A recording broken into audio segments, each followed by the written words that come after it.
90.3 WMSC Upper Montclair. I'm your host, Brian Crespo. Today, I have yet another guest from one of my favorite bands. So, without further ado, please introduce yourself. Hi, I'm Tyler. I play in the band Wolfenbear. I do vocals for it. How are you doing today? I'm doing well, man. Thank you for being on the show. I really appreciate it. We're gonna have a good interview today, folks. We're gonna discuss, a little bit about Wolfenbear, their new record, their recent live stream, as well as them being added. Well, not being added. They've been on the Afterburner Tour, and with what's going on in the world, how excited they are to be back playing the show. So, Tyler, tell me, how's everything? How's everything with you? How has this past year been treating you? I guess in a way. It was a little rough at first, but found a silver lining in it all. Got to spend a lot of time working on music. You know, with working from home and like being able to make a lot of good friendships with the people that are around me. Um, there's really not much else to do. Picked up learning how to surf during this time. Um, yeah, that's really it. Like just been focusing on just making the best out of everything. You know, like everything's like, that's the best thing you can do instead of just dwelling on it. No, I agree 100%. Recently, Wolf and Bear. So, for those who don't know about Wolf and Bear, if you can explain it, sort of, for newcomers who want to get into it, how would you like try to like invest self when to get into Wolf and Bear? I guess you'd say it's just like really high energy rock music. Like it does have like some aggressive vocals and like some aggressive guitar parts and drums, but it also has a lot of like a flavor to it that's just catchy parts. There's technical aspects of it. It really just it depends. Like I'd say if you really like rock and roll, definitely is a great way to listen to it, and you don't mind some screaming. Um, and also, if you're into technical music, it's a great way to listen to it too. The guitars are very intricate, the drums, the bass. Um, you know, Awesome. So, how did Wolf and Bear start? What was like the roots of it? so we started it started with our guitarist Cameron, and he was playing with a few other people. Actually, the one original singer of the band was this guy named Isaac, and he's actually the singer for the band Dwellings, if anybody's ever heard of them.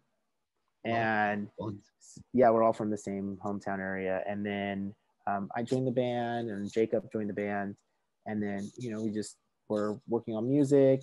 Isaac just wanted to go do a little bit of different direction, and yeah, so we did that. We got another singer named Sam Cole for a little bit. He did our first single, Oil Cup, and then Sam left after about a year, and then we had Marcus, and ever since then we've had Marcus, Jacob, um, Tim, Louis. Louis left for a little bit, but then he came back. We had a guy named Joshua Unit in the band. So the band had a little bit of member swaps, just trying to figure things out. But now we have a solid lineup and had for a while. And yeah, the way we really started though was just all playing music in the same local area. We're all from Northern California. I went to high school with Cameron. Been friends with Tim for quite a while. Jacob, I've been playing bands and previous bands with Jacob since I was about 15 years old. So I think it's like 12 years ago now, or 13 years ago. that's crazy. Yes. Like, So just a long history together. that's good though. Like with having like the same stable lineup, like especially with Tim, being there and Cameron and everyone else, like you guys have been able like to form like this. What's it called? You guys have like like that dynamic, I guess, that way like that connection automatically when you guys get in the studio. So with that, the Puss Caravan live stream, talk to me about that. How was that like? Like what was the idea like behind it? Like was it because of like what, let's just give something back to the fans, given the year that we can't tour, so like it's a way in a way was like let's give back to them. Exactly. It was a way to like plays some of the new one of the new songs, play like a really old one, and it was just a way to give some people to watch and satisfy them until the tour's coming up, and it gives them something to look forward to, seeing like a live stream and live performance of it. And they're just people are looking forward to seeing us live, and people who've never seen us live that found us out during the EP or the two singles we put out, it was a good way to let them kind of experience what we're a little bit about. That's great. You know, like I watched live stream. I thought it was awesome. Um, to be honest, you know, for some reason, every time I see a live stream, I always think, you know, wow, I can't wait this to happen live. But then I'm like, wait, let me just rewind a little. This was probably already pre-recorded. But overall, I think it's great, you know, with the Plus Caravan live stream what you guys did. And do you guys have any future live streams planned in the future, or at the moment just the Plus Caravan? Nothing at the moment. We're just that right now, and then we're actually working on an album. So just kind of focus on the album. Maybe do another one over the summer. Just depends on how everything's going. Yeah, of course. So new album. Talk. How's that going? How's the process going? That one so far. You guys been teasing a lot on social media. Yeah, so we finished up most of our demos. We're still finishing them up, but we did track the drums just recently. Guitars are going in, and then we'll be doing vocals over in April. And so really just trying to grind out this album so we can put it out, you know, before the tour comes out, and give a lot of people a bunch of songs to look forward to seeing, hopefully. No, that's great. You know, like so. I don't know. I don't know if you can talk about this, but like, when can fans expect, you know, a release? You know, or like a potential. I don't know. I have no clue, honestly. All I know is that we're really just pushing before that tour comes out. So, you know, hopefully summer or early fall is really the goal. But it all just depends on how long it takes to finish the album. You know, get our mixes back, make sure we're happy with everything, because we want to put out a product that's going to be as important to our fans as it is to us, and not, you know, we can't, if Don't rush it. yeah, I mean, you know, you can't. You got to make sure that everyone's happy with Yes. it, and that's the main thing. Well, I'm pretty sure as fans, you know, I'm pretty sure as fans, like people can wait. You know, as long as you guys put something that you feel is good enough to give to fans, and fans all over the world can accept them. I mean, speaking like myself, you know, like you guys gotta take the time that you need. You know, give it. You know, you gotta let the add the flavor to it. If that makes sense. Exactly. Yeah, and we want it to sound the best it can. Exactly. But for a potential single, you know, can we expect that anytime soon, or same thing? No. Kind of the same thing, you know. Like, I mean, hopefully we can have a single out by the summertime. I would love to have one out like, you know, June, July, but it just, like I said, it just depends. But I'm pretty positive that it'll be out. I'll say late summer, just to be safe. Summer. Hopefully, well, I'm a late summer kid, so hopefully right on my birthday, that'd be pretty cool.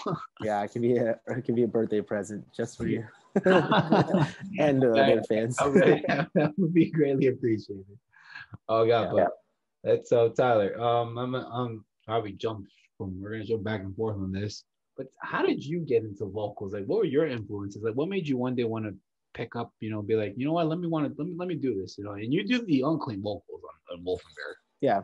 I don't know, just playing bands. I used to play synthesizers in bands. I played like guitar for like a band for a little bit, just because. And I don't know, just came up and just started doing it. Like I did like more focusing on it when I joined this band called Our Native Tongue before I did Wolf and Bear. And like we actually recorded with Josh Fenton, who did like the Hail the Sun EP and first record. He did our last singles.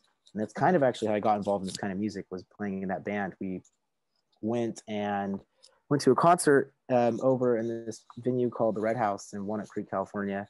And I met, we were watching A Lot Like Birds play.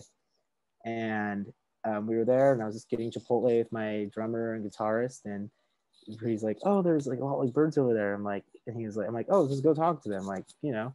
And so we ended up talking to them and chatting for a while. And their manager at the time was like from our same hometown. And he's like, wow, there's bands doing not heavy music from like our hometown Modesto. He's like, wow, I'm from there. I only hear heavy bands, and this is really cool. He's like, here's my email, here's my phone number. He's like, send me some demos, show me your music. He's like, I'd love to, like, you know, try to get you to play some shows in Sacramento, you know, with A Lot Like Birds or Hail the Sun or someone. And yeah, he ended up getting us a show with DGD. Wow, look at that. Yeah, it was a Dance Gavin Dance show.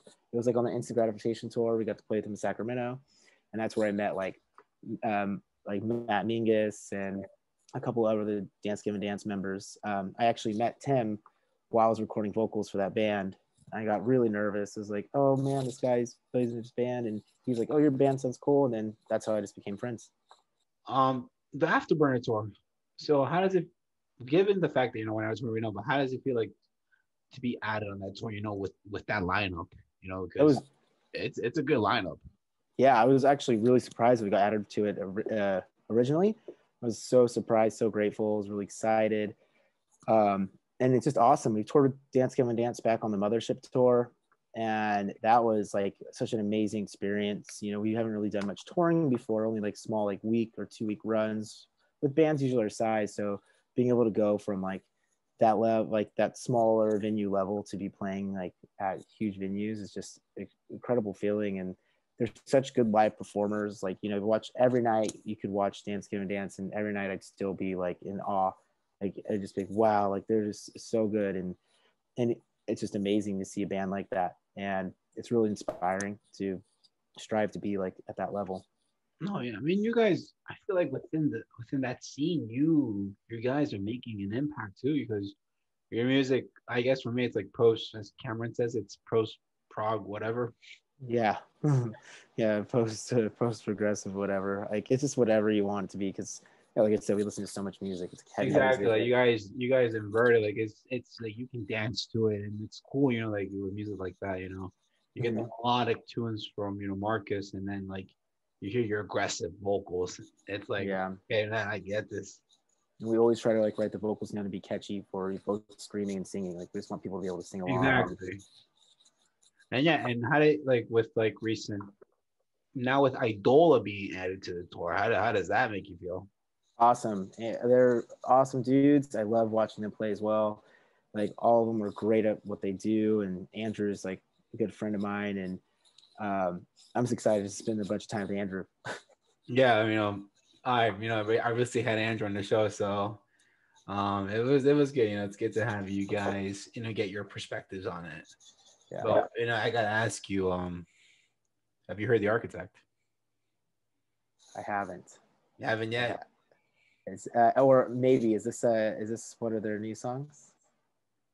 Or is this? Have you heard? Have you been hearing anything? Have you guys? I've heard a lot of it. So if it's what I think it is, then yeah, it's incredible. It's incredible. Cool, man. I wish I could say that as well, but us fans, we gotta wait patiently. Yeah, there's some killer parts, and we're gonna have some cool guest features on our record as well. Really? Yeah, do you think you can drop a name, or well, we did top secret? we did post a little clip, but Andrew will be doing a guest vocal on one of the songs, and it's really interesting and good, and it's right up like what people love hearing from them.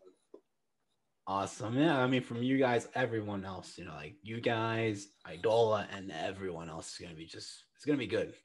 I have a feeling like within like you guys, within post hardcore, it's gonna be the summer of post hardcore. Yeah, I think so. There's Hail the Sun has a record coming out, and then Idola does, and we have a record, so there's just gonna be a lot of new music coming out.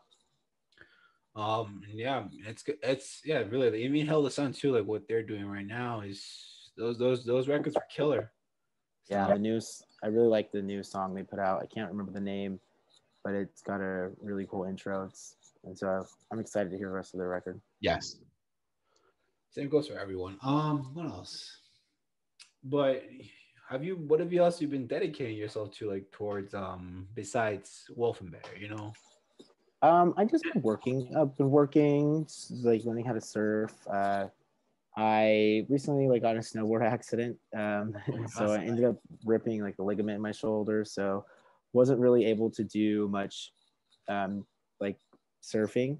Learned how to DJ over the quarantine. That's like something I picked up. Went and bought some equipment and just started learning. Found a good way to get myself out there to just perform in front of people. Still not the same as a band, but it's still something to do. No. Yeah, and that's just really it. Just like, I guess it's living like non-music life for a while, other than writing. No, yeah, I mean, I think we all dedicate ourselves towards something, in regards towards when we were like on pause. Now when you say working, you mean like Wolf and Bear work or? Oh, just my normal day-to-day job. Yeah. So I work at a bank. I work in financial services and Oh wow, like bank back-end operations and fraud. that's Yeah. that's the rock and roll life, huh? Oh yeah, it's so rock and roll. So rock and roll. You Show know, up every day, sit on my computer and look at people's fraudulent reports. and then at nighttime, pull out the suit and that's it. Yeah, pretty much. It's really funny when I work with people and they're like, "Oh, what do you do?" And then I show them a band and they're like, "Whoa, I never even expect it." That's it. Yeah, that's it. I guess same thing with me. Like when I tell people like, well, what music you listen to, then I show them like, here, and I show them like a Wolf and Bear song, like a Dance Gary Dance song. They're like, you listen to that? I'm like, yeah. I didn't see that's a shocker for tonight. So I guess fans, including myself, we got our fun fact of the night. Yeah. I didn't imagine that, but that's cool though. Trying to work, in a bank. Personally, I don't think I could be able to. I never expected it. I used to want to be a teacher, and now I'm doing this. So, hey, I'm a substitute teacher, so it's good. It's good to be able to right now be able to help kids right now. Yeah, I could definitely see that job being really hard right now. So, like, that's awesome for you. Thank you. It means a lot. Yeah. And then also I've managed to put the kids on to Wolf and Bear, so that's cool. I've been educating them well. Thank you. The young ones need it. The young ones need it. So I'm like I try to put I try to find the clean songs. Oh, definitely I gotta avoid. Yeah, can't play them sight. I can't play them sight, even though I want to. Awesome. What else has been going on? How do you feel with the music industry within venues and all? Do you feel like it's going to be a change when I guess when we're back to normal? Do you expect like the venue industry, the music industry change? Make different rules, I guess. Yes, and I don't even know what to expect because it's going to be a really state to state thing. Like we have states like Texas reopening 100% yesterday, same with Mississippi, and then you have places like here in California where they're really strict, and over in New York, and like they're even saying like you can't like mute, like they're saying like, oh, venues in July can be like 50% capacity and stuff like that, and you're still gonna have to socially distance. It's just be such a weird, like, it's a weird energy. Yeah, it makes you question, like, it's gonna make us wonder, like, it's not even us wonder, like the bands wonder, like, do we want to tour with a limited capacity? Like, it's gonna be unfair to those who get the tickets as opposed to the ones who want to make the show. Yeah, very logistically, it's a little complicated, and like do you don't really want to charge your fans double a ticket because the tickets because it's 50% capacity as well, and like I was actually I went to Miami and just walked around and like saw like there's like concerts and stuff going on, and like looking at the tickets pricing for concerts, like I didn't really go to any, but like just looking like online to see what things to do, and like $100 for like a little concert. I'm like, really? Like $100? Like that is crazy. But then I do the math and I'm like, well, the venues at like half capacity or something, they got to spike up the ticket price so people, so I think that's going to be kind of like one of the things where you might see is like a little bit more expensive. And I think we might not see bands come around as much, but hopefully, like, when the start of next year, everything gets a lot better and like we can go back to normal. But I have faith in it. It's going to bounce back. I think it's just going to be very weird depending on where you're at, Now, I hate to be that guy. Like as much as I want to be optimistic, I'm also a realist. Mm-hmm. Do you I can't really, I don't know how to word, I'm trying to word this correctly, but you guys are going to come to New York here around October. Mm-hmm. Do you see that happening? Do you see the show happening in October, like East Coast? I really hope so. It's so gray right now. Like things are going back and forth, and I can't like you know, like right now California is opening kind of faster than I expected. So I'm like, okay, maybe there's a chance. But you know, you never know what's going to happen. Like maybe they might do another lockdown, and then that brings everything back like 5 steps back when you've gone 2 steps forward. So right now it's just one of those things where fingers crossed. I really think, I think it will. I think like American people really like have the drive to have these things like be open safely as well. So I'm looking, I mean, I hope so. I know that in New York, I saw like April 12th or in April, they can start doing music venues at 33% capacity. Yes. So that's a start. Yes, it's a start. So we'll see how that goes. And then anyway, Ty and I were talking about how he went. We were talking about like, you know, during the break, he mentioned how he went to Japan, how like they had My Chemical Romance songs and like ads everywhere. So how was that experience? I guess people were.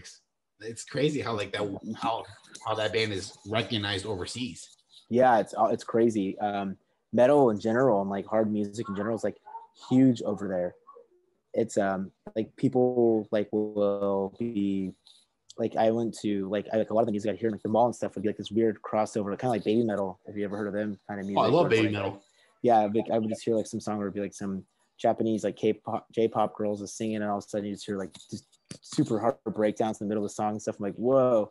So yeah, the Japanese people love their metal and they love, and like it's very interesting. But yeah, and I actually went to Tower Records. I found like a Dwelling CD in there. I found and Dance Gavin Dance stuff. I found like Emarosa stuff. Like they had way better record selection over there than I've ever seen like any good record store here in the States, and like of all genres. So it was really cool to see that.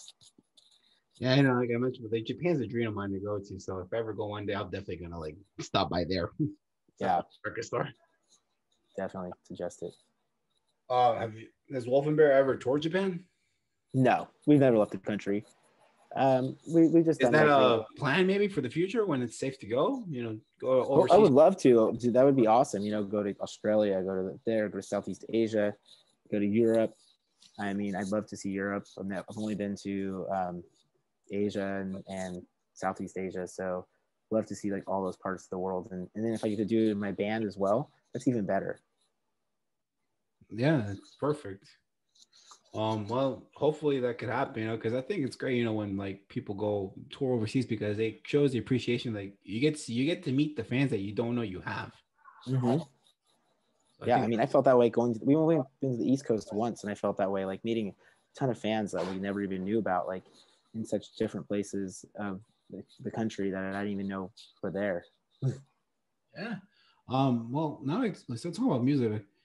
How do you feel like with Sacramento, like California in general, like that Sacramento area, like California, like the little suburban, I don't know, maybe Sacramento area, because like, yeah.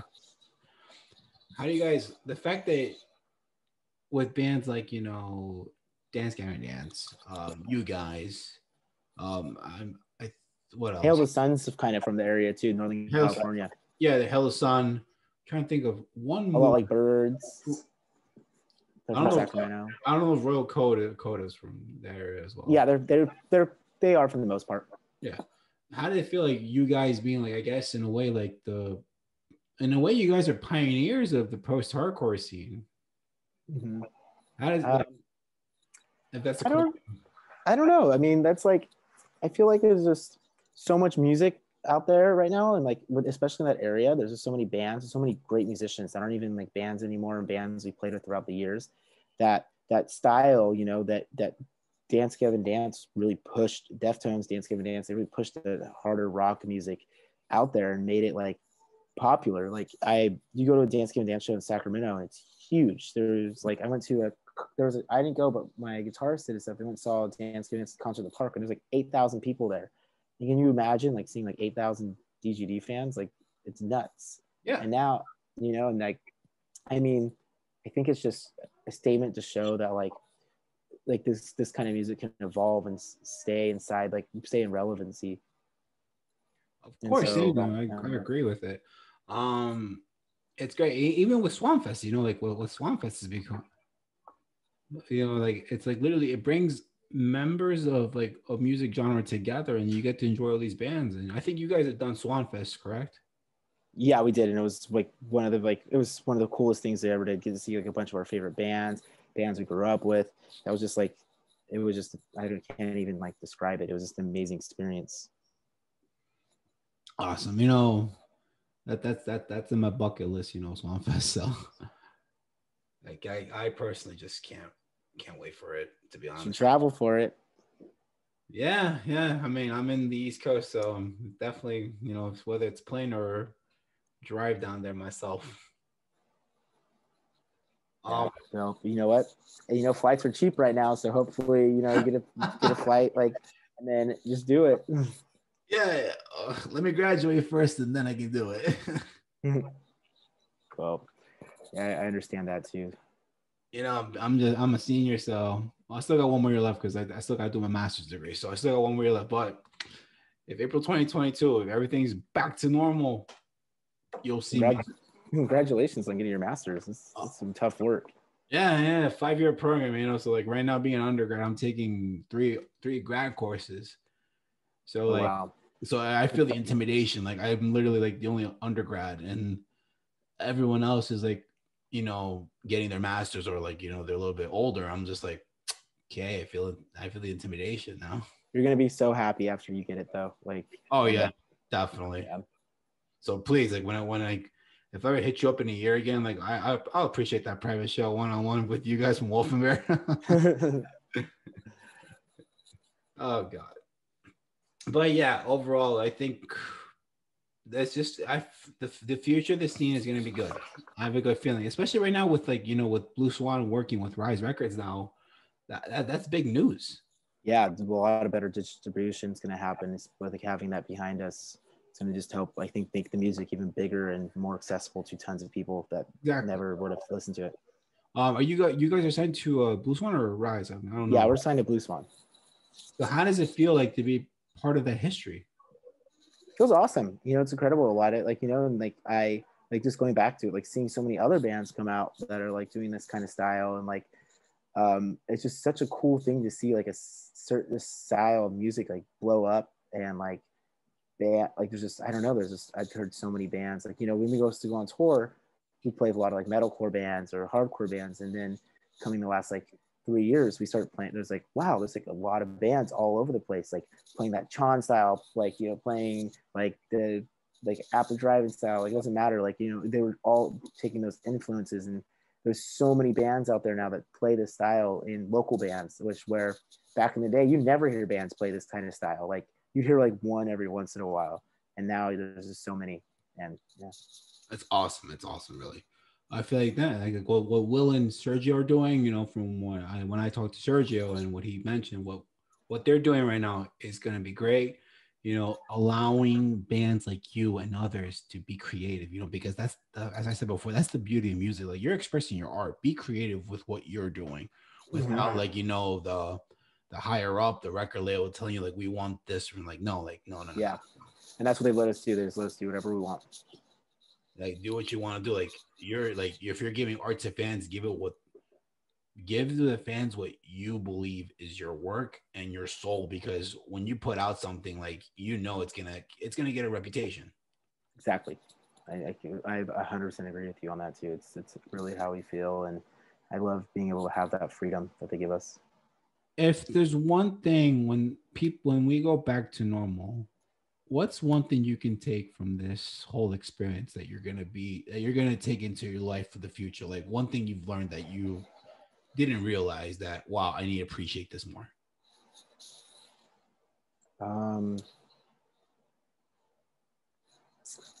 It's a really good question. I'd say like the thing I just wanted to say, like I appreciate more, is the ability to be able to interact with people, and the ability to go to the store and not worry about other people thinking you're sick, or I'm sick, or worrying about going to my parents. Just the whole stigma of like I'm just going to be appreciative of like being able to interact with people, and I don't know, just walking down the street now, like, I mean, going to the park, going to the store, going to a restaurant, like all those things are things that I never really realized were so like something that just helps like you have like a better day or something, or have you do something. Yeah. Your friends in general, your friends and family, like being not be able to see them. And, it's weird. Yeah, I agree with you. You know, it's been, even even with me, like, it's made me really take it like being in lockdown was like, wow, I really didn't appreciate, going outside more. So Yeah.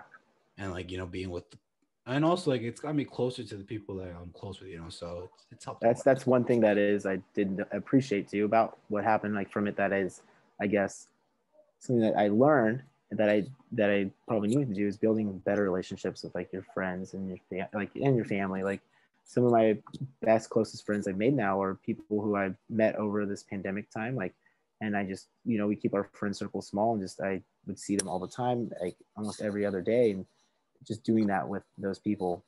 And like, you get to learn people on such a deeper level because you're not just going to like a restaurant or just hang out. It's like, or just going to do things. You actually have to take the time to talk and listen to each other and spend a lot more quality time that you would never experience. It's very more intimate like experience, I think.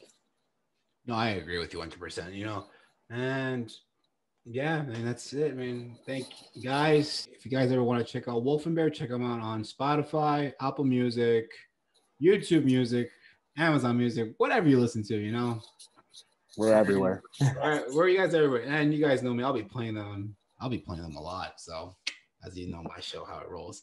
Tyler, thank you so much for being on the show. And we look forward to hearing what's next from Wolf and Bear. Thank you. I can't wait for all of you to hear, and thank you for having me.